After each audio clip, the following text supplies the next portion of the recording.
Hey Good. now, welcome to Fitz's Electric Bar. I have a very special guest. I would consider him to be one of the most supportive channels in the VC, among many other of his qualities, always helping to promote others. And when I first started out, Mike was really great at letting people know about my channel. And for those of you who are just starting or considering starting, that is a fantastic thing to do in the vinyl community. So, Mike, welcome aboard. Oh, thanks for having me. Okay, first question for you is where are you based? You're MGK Boston, but I believe you're not in Boston anymore. Now we made the relocation to Buffalo last October, end of September to be precise. It was a work move with Patty's work, and she works for this company, New Era Caps. And me being a very versatile supply chain guy, apparently I'm good at what I do, so I got a job like that. And I'm working for the smallest company I've ever worked for in my career. I work in procurement, so I get goods in to the factory to turn them into finished goods at the best price and best quality for our end customer. And I've worked across a few different industries, and now I'm basically working for an automotive supplier. I don't say who it is, but yeah, it's interesting. I like it, and I like Buffalo.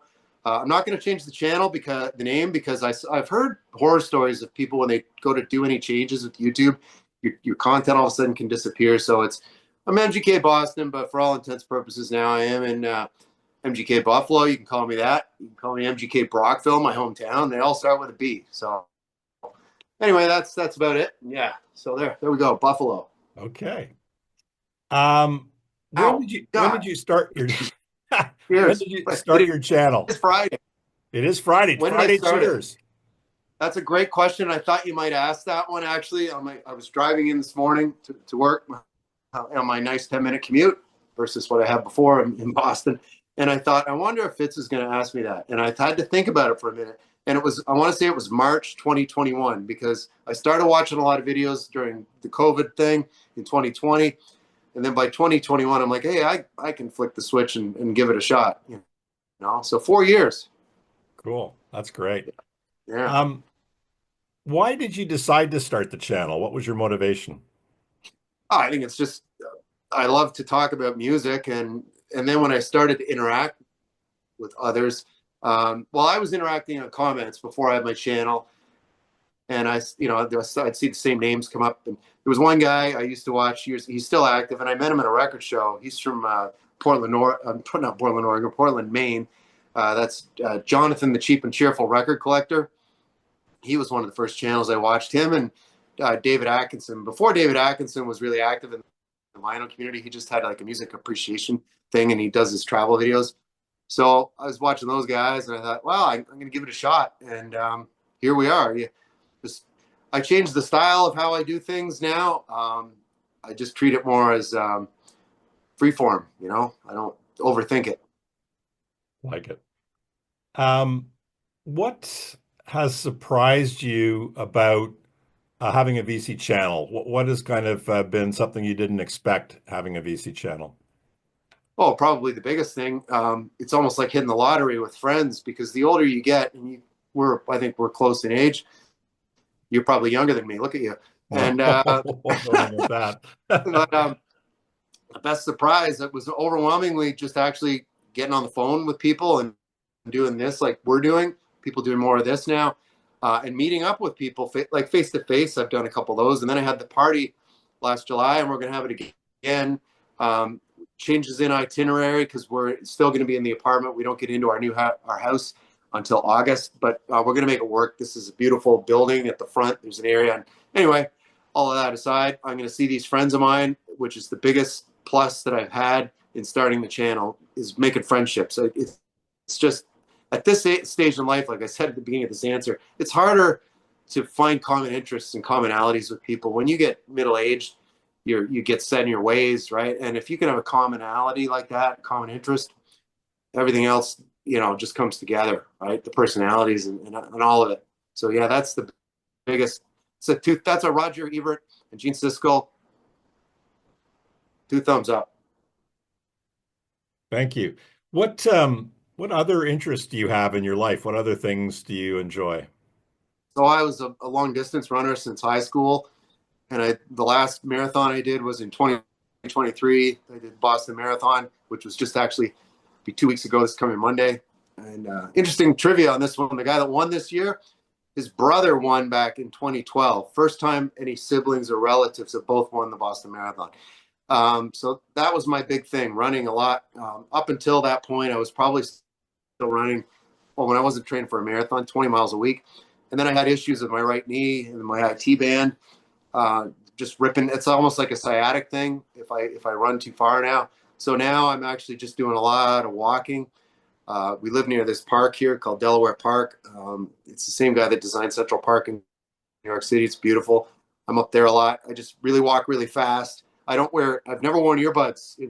Interestingly, Fitz. A lot of people do that. For me, it's more always a meditative thing. When I'd be running, I'd think about work problems. I'd think about, just different things, and you'd come up with solutions. And like I said, it was almost therapeutic. But yeah, that was my main interest outside of music. And besides, my wife, but we get along fine. So that's a plus too. So yeah, that's kind of it. Yeah, that keeps me busy. Like between doing the YouTube stuff and watching all the videos that I do and commenting, and our daughter actually be home for the summer as well. I've got a pretty full calendar. Nice. Okay, let's jump into the 10 questions, Mike. What record are you listening to a lot these days? I would call it a front of the pile record. I've got one right here. I wasn't planning on it, but I can't stop playing this Verve thing I got on Record Store Day. It's a live record from 1992, recorded in both New York City and in London, England. Their first really kind of global tour. Really cool cover on that. So this is from their Gravity Grave EP. It's basically that live, and it's only 6 songs. Superstar is one I'd really look up on here. And South Pacific's just fantastic. I saw them on this tour, so it's especially meaningful. Lee's Palace in Toronto, and Lee's. Oh yeah, I bet you I got that on Record Store Day, which was, I don't know what, 3 weeks ago. I probably listened to that record 20 times. Never get sick of it. It's a great, consistent live set, interspersed between the tracks. When I saw them at Lee's Palace, they play video, like sound bites in between the songs from old films. A lot of marijuana references and just really funny shit, but kind of dark too. So I saw that in the bin, and I didn't go early to Record Store Day. I showed up at lunch. I don't get up for that. And that was just something I wasn't really looking for. And there it was, good price. So yeah, that's in heavy rotation. Still Awesome. not done with it. Before I'm going to probably listen to it tonight again. What the hell? Awesome. Tell me about a favorite concert experience that you've had. So this one always in my mind, I always tell people about it. When I saw the Cult on the Sonic Temple tour in Ottawa, it was the coldest winter night ever. In my mind, it was like a mid-December. I just finished exams. I was at Carleton U, and I went with like 5 people, and we were general admission. So it was in the Ottawa Civic Center, which is no longer there. That's where the Ottawa 67s hockey team used to play. And, it's a standard hockey rink. You've probably been in there, Fitz. I've seen my first show was Nazareth at the Civic Center. Oh, wow. Yeah. So you remember back then in the wintertime, that was the venue where bands would play in Ottawa. There was no Congress Center back then, or whatever they're calling that place. So anyway, we went, and it was Jason Bonham was the opening band. I sort of remember a bit about that.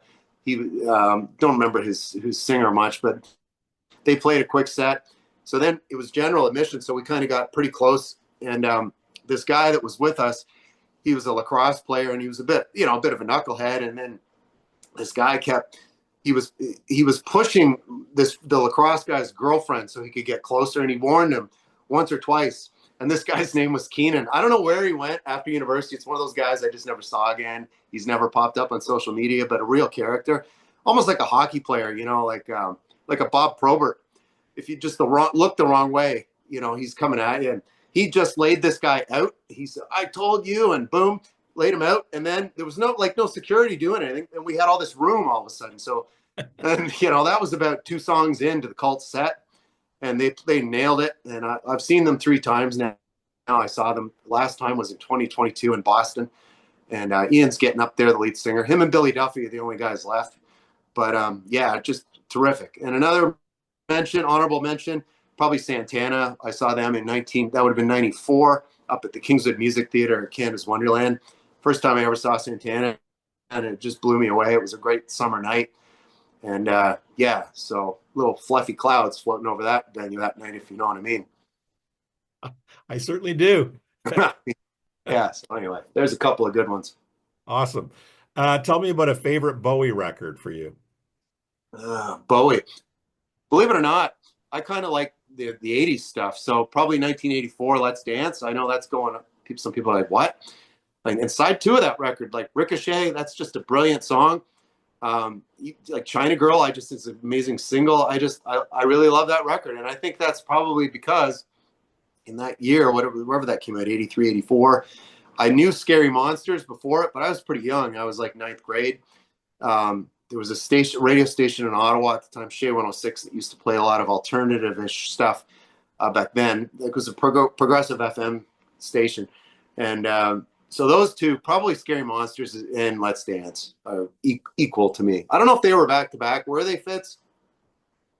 Was there one in between there? I would say likely that they're adjacent with each other, but I don't know 100%.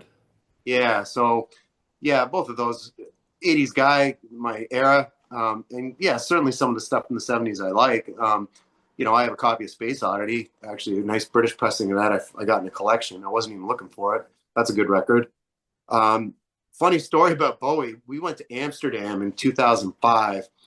And Patty, it was a business trip, and we were staying right down at the square, the Dam Square, if you will, it was called. And she went to bed, and I went out, of course, into the coffee shops, and I was hanging out. And it was our first night.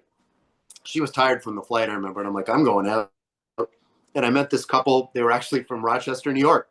Guy was a doctor, and his wife, and we got talking, and you're doing a little bit of toot toot. All of a sudden, on the stereo is blasting the song "Port of Amsterdam." And I don't know what Bowie record that's on. I think it might have been a single on Pinups. I think it was on Pinups. But I don't know if you know that song, Port of Amsterdam. I don't. It's amazing. It's all about the Port of Amsterdam and fishermen and stuff. It's an amazing tune. So there's another Bowie one. Definitely look that up. It's one you never hear about it. You don't know it. So no. I'm sure you're going to look that up. I will. I'll first thing after this interview. Yeah, man. One of the saddest songs ever.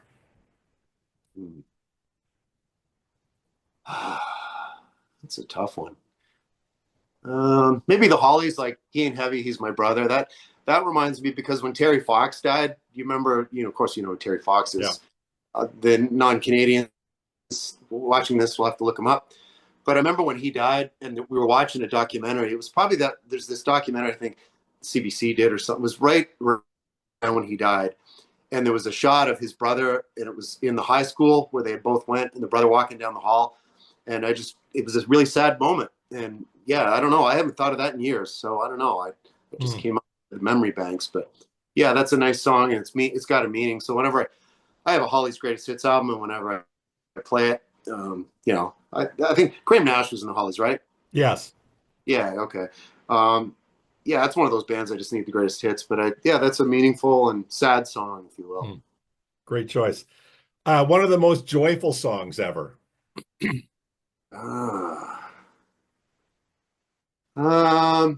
Geez, Colton. How about, I'm going to say from the Sonic Temple album, Wildflower. Kicks ass.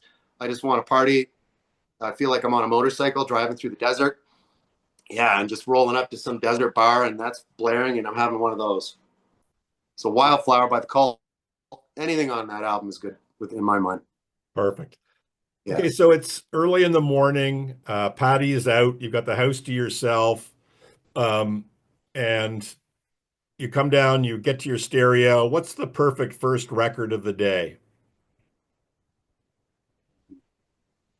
For a Sunday morning? Could be any day of the week. I think so. I'm going to stick with the Sunday theme because I always kind of I have some go-tos for Sunday kind of morning. I always play a Sinatra album on Sundays for some reason. And of any artist, that's the most I have in my collection. I think I'm up to like 27 different albums. I mean, you know how many he put one out every 2 months, it seemed, on the two labels. But yeah, definitely Sinatra. And definitely I veer toward the 70s singer-songwriter stuff on a Sunday morning. So yeah, Chris Christopherson, Chris, his ex-wife Rita. I love that stuff too. And then in the afternoon, I might switch more to like a classic country vibe. So maybe it's 2 or 3. If there's no good football game, I'm gonna have a couple beers and listen to some country music, and that's my jam. So that'd be kind of a Sunday of programming, if you will, Fitz. Nice. I could picture you doing your best radio voice saying it's a Sunday Sinatra morning. Yeah, right. Or I even I can also go with a psychedelic Sunday. It depends, right? So yeah, it depends on where the mood is, right? Right. If there's fluffy clouds or not. That's true. And if they're in the forecast, it's going to be a psychedelic Sunday for certain. What is for you one of the most underrated bands or artists ever? Hmm. I'm going to say the Sisters of Mercy. Those guys didn't get their due. I thought they were pioneers in the goth rock movement, and yet at the time, I was the only one on my street that had that record. I always like use that phrase because if I thought something was pretty rare, and I got into them in high school. I used to listen to the college station from Carlton. We could pick it up in Brockville, and that's where I first heard the Sisters of Mercy. Andrew Eldritch, of course, the lead singer, just really cool. It was unlike anything I'd ever heard at the time. It was really dark and it was grim. It's gothic, right? And all the people that only come out at night, like the vampire crowd, but yet they like the Damned. People call them goth, but that's a different whole thing. To me, that's more rock goth, if you will, if that's a thing. But yeah, I think the Sisters of Mercy, great. If those of you watching this don't know them, definitely look them up. Very influential. Kind of, I'd say the Velvet Underground of the goth band. So I don't know.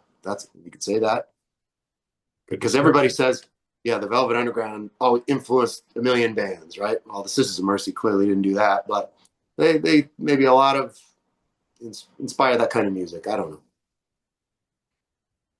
know. Van Morrison or Jackson Browne? Jackson Browne. It's not about Van Morrison or any politics thing. I don't give a shit about any of that. I separate the two. I just don't really like his voice, and I know people are going to go, "Oh my God, he's a voice like maple syrup. It's so great," and Tupelo honey. It's just not my vibe. It's not my jam. I lived in Southern California for 5 years. We were in Huntington Beach, and that's when I started listening to a lot of that stuff. The Southern California, all the Eagles and Linda Ronstadt stuff I hated when I was growing up in the 80s, but then a little older, it sounded better to me. And living around there, where they were San Diego based, back in the early 70s. I think Jackson Browne and Glenn Frey were roommates at one point. There was a band called Penny Whistle or something like that. It was either Glenn Frey or Don Felder was in a band with Jackson Browne very briefly. But yeah, as you guys can tell, I'm clearly more into Jackson Browne.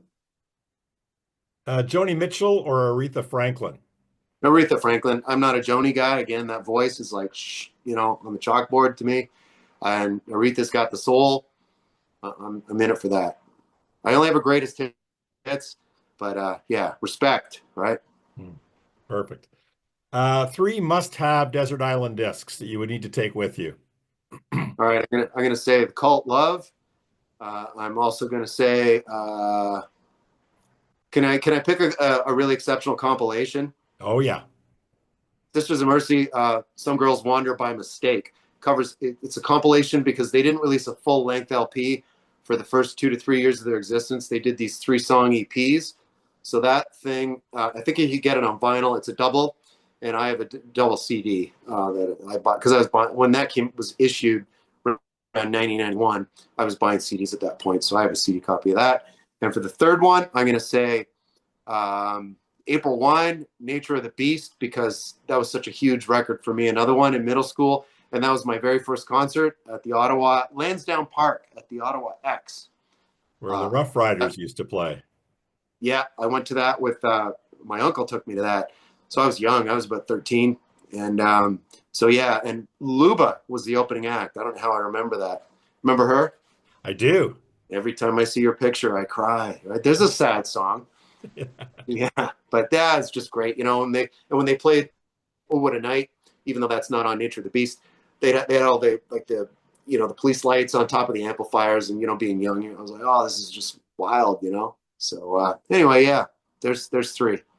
I went to Lisgar for 3 years in Ottawa High Oh, School. Lisgar Collegiate. Yeah, Yeah, and used to run track against those guys. well, and I used to skate from Lisgar to Dow's Lake and back in the winter. That was my lunchtime activity. I'd bring sandwiches. I was like my Hans Christian Andersen stage. Oh, that's great. So the residence, when I only did 1 year in the first year in the residence of Carleton, and it was right beside the canal. A couple of times we'd skate downtown and go to the Chateau Lafayette, which is that dive bar down, or down well in the Bywood Market, Yeah, and they had the jukebox, and we'd be slam back a few courts of Labatt 50, and then we'd skate back because we'd have a backpack with boots and walking around, and skate back, and the skate back was always tough because it was probably a 4 or 5 mile skate, and you got to buzz on. But yeah, that's a fun memory. When you mentioned the skating on Dow's Lake, we'd go right by Dow's Lake. yeah, You know, yeah. I had really great great. memories of that time. Oh yeah, never thought. Okay, now we're going to do the 5 questions that are kind of customized for you. Some of these are repeats with other channels, but I'm going to ask you about a favorite era of music when the music scene was happening and to figure out which one you would most prefer to go to. So uh, I'll give you some options, but you can also pick your own. The Laurel Canyon scene, right? Mm-hmm. uh, and the Beatles 60 to 62 Hamburg scene, the London punk scene, Stranglers, Sex Pistols, Clash, etc., the New York CBGB scene, Television, Talking Heads, Blondie, etc., the Manchester or Manchester scene, either the early one, the sort of post-punk Factory Records, or the 24-hour party people, Tony Wilson and all of that kind of crazy madcap stuff, Happy Mondays, etc. Or fill in the blank. What era I would picked. you want to be dropped in? You just picked the last one, is because that was the time of my life. I was in my early to mid 20s. Um, I'm going to go with the Manchester scene, the party people, because I finished school in Ottawa. Like I said, I finished at Carleton '91. I went right to Toronto for my first job, and I worked right downtown in the financial district, and I lived out in the beaches. So I used to take that streetcar Fitz down to I worked right at Royal Bank Building, right across from Union Station. So like clockwork every Friday and Saturday night though, because I was 22, and I was living there for 3 years. I went out every weekend seeing bands, but I was going to the clubs. There was big clubs like the Phoenix, and down by the water at the The oh man, government or RPM? when it was called RPM back then, before it was the government. And then over, of course, on Queen Street West, like the Bovine Sex Club, that was another place that had just opened, still open. Really legendary Wicked Club, and of course Lee's Palace for live bands, and then upstairs the Dance Cave, and then you'd find someone be having a booze can after, and you know what those are, like the after hours parties, and just a lot. So a lot of that music, the Inspiral Carpets, the Charlatans, the Stone Roses, amongst a bunch of other DJ kind of wax track stuff that I was into, like Ministry, anything with Al Jorgensen. I was just tearing up the dance floor, man. It was good. Those were great times. So there's my era, because I feel like I just lived it yesterday. So somehow my memory's clear. I don't know. It's wild. Good story. So, if one of your best friends who also likes music tells you that they hate country music, and you're wearing the right t-shirt for this question, what record do you suggest they listen to try to dissuade them from that view? Hmm. That's a good one. There's a lot. So there's a Willie Nelson record where he sings all Chris Christopherson covers. It's called Willie Sings Christopherson. That leans far more to like a folk country kind of vibe.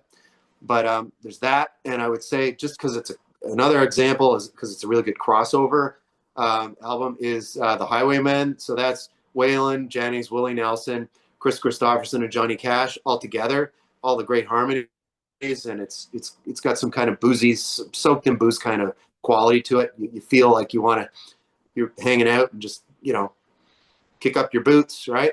Um, those are two, and probably anything like a George Jones record from the early '70s. That stuff is really outstanding. Geez, I'm having a brain freeze. I'm trying to think of Billy Sherrill. So anything with the name produced by Billy Sherrill with George Jones, those two.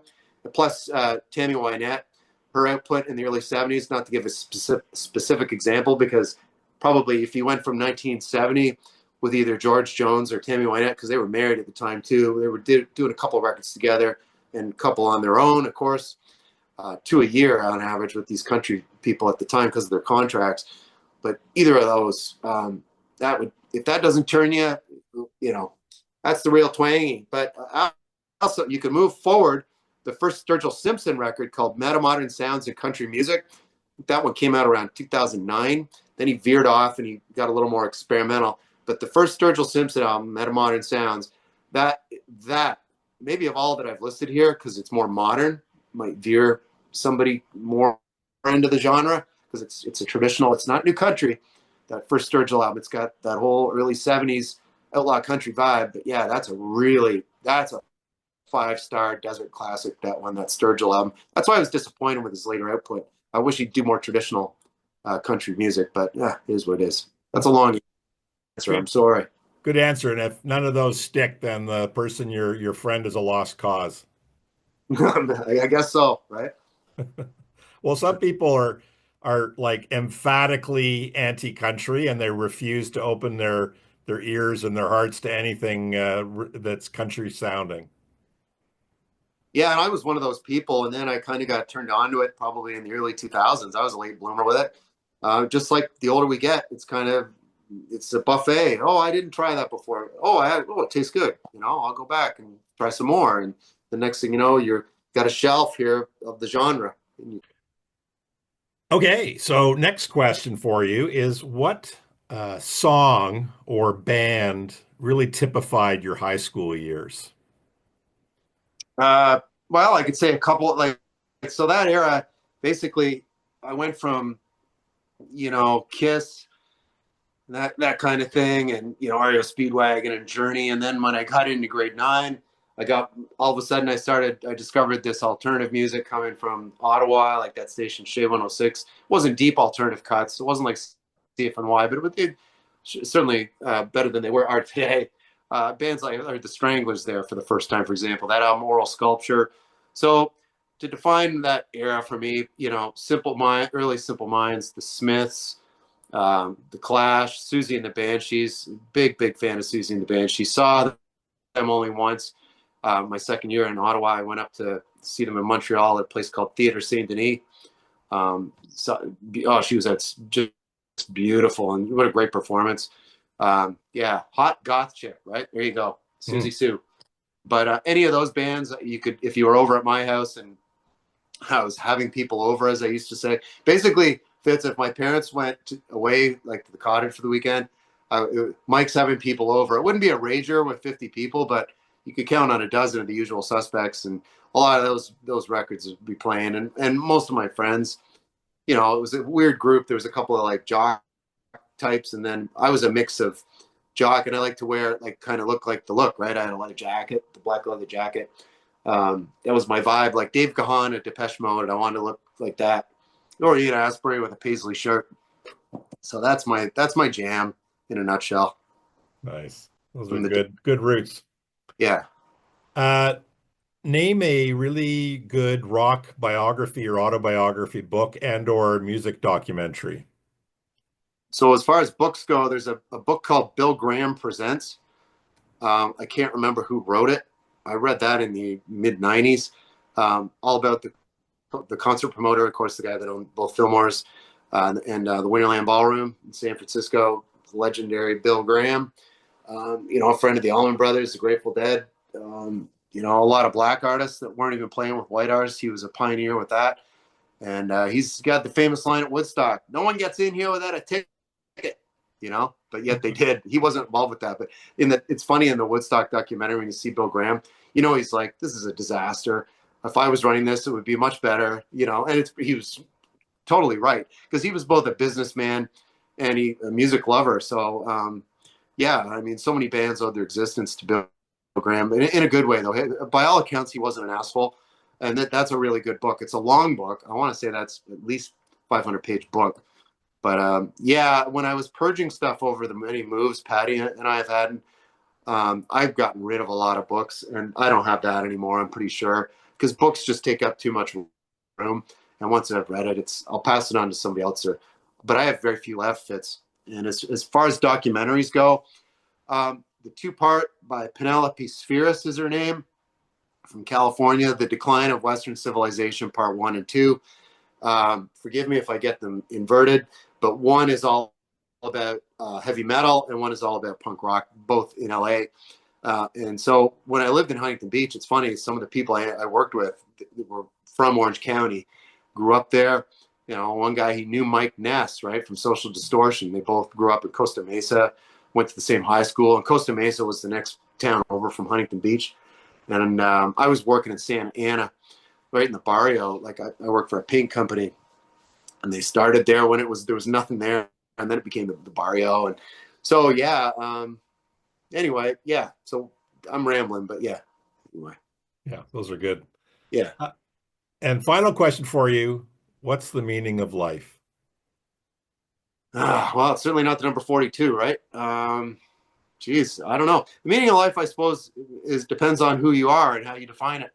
For me, I feel like I've been incredibly lucky, but nothing comes without a certain degree of hard work and perseverance. Whether you're interviewing for an important job or you're training for a marathon, like big goals require big effort. So, but when you get there and you achieve something and you're happy about it and you can go there every day like a job, that's the meaning of life to me, because the meaning of life to me is being happy, trying to be. I know a lot of people suffer with depression and that kind of thing. Thankfully, I'm not one of them.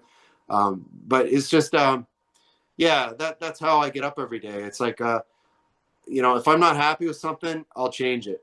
Like a job's the best example with that. Like this interview, for example, you're a very good interviewer, by the way, Fitz. Oh, thank you. You laid the groundwork at the beginning, and you get to know the person by asking a few personal questions, and then then you get to the subject. But yeah, I just yeah. Anyway, that's it for me. Yeah, like a job, like I say, I liked being interviewed. Is my point of what I was trying to say there. And so to switch jobs has never been a huge thing. Patty and I have. So just to put it into context, we met in Ontario. We were both working there. Moved to Boston. Went to Huntington Beach. Went back to Boston, and now we're in Buffalo. We're like ping pongs all around, right? Ping pong balls. So you adapt, right? And thankfully, I consider myself an adaptable guy. Like anybody, the older you get, change is difficult. This has been the hardest move so far, just because we've been in this apartment. We thought we'd be here for 3 months. It's going to be 10 when it's all said and done. But we found the best home. So again, there's another successful meeting. It's a meaningful moment in life for us. We've got this house we're going to be in. So in a couple months, when I'm doing my videos, I'm going to be in this attic with this amazing new music room. So I can't wait. And then next year when we have the party, it'll be at that house. And yeah, meaning of life. It's having fun and loving it, I guess. Awesome. Thanks, Mike.